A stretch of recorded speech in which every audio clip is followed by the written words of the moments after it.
இன்றைக்கி அழகான மாலை வேலையில் நம்ம வந்து அப்படியே ஜாமான் வாங்குறதுக்காக போயிட்டு இருந்தோம்ங்க. பார்த்தா காந்தி மண்டபம் சொல்லி லெஃப்ட் சைடு ஒன்று இருந்துச்சு. வெளியே இருந்தே பார்த்துட்டு வந்தாச்சு, உள்ளே போக முடியல. அப்படியே எங்கிட்ட வந்தோம்னா ஒரு பெரிய முருகன் கோயில் ஒன்று இருந்துச்சுங்க. நான் நினைக்கிறேன் சுங்கப்பட்டானில் இது ஒரு பெரிய முருகன் கோயில்னு நினைக்கிறேன். வேறு எங்கே இருந்துச்சுன்னா சொல்லுங்கள்.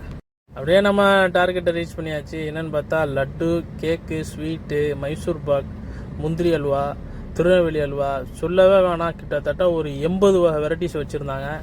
நம்ம எதுவுமே வாங்கலை, ஏன்னா நம்மளுக்கு அவ்வளோவா பிடிக்காது இந்த ஐட்டங்கள். இது ஒரு நல்ல ஸ்பாட்டுங்க. ஃப்ரெஷ்ஷான ஸ்வீட்டு, காரம் இதெல்லாம் வாங்குறதுக்கு இது ஒரு நல்ல இடம். எல்லாத்துக்குமே தெரியும் இந்த கடையை பற்றி. அதே மாதிரி ஒவ்வொரு ஸ்டேட்லேயும் இந்த மாதிரி முக்கியமான ஒரு இந்தியன் கேஷ் அண்ட் கேரி எப்படியுமே இருக்கு.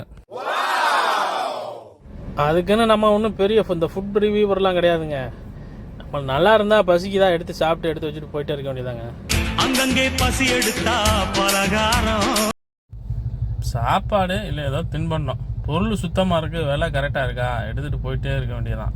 அதை விட்டுட்டு அப்படி இருக்கு இப்படி இருக்கு அல்டிமேட்டாக இருக்கு வேறு லெவலில் இருக்கு, அந்த கதையே கிடையாது.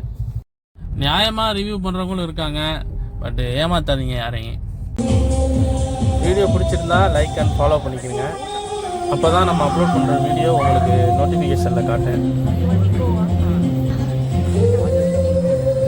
எங்கள் தாய் நாடு, இஸ்லாம் எங்கள் வழிபாடு, தமிழே எங்கள் மொழியாகும், தன்மானம் எங்கள் உயிராகும்.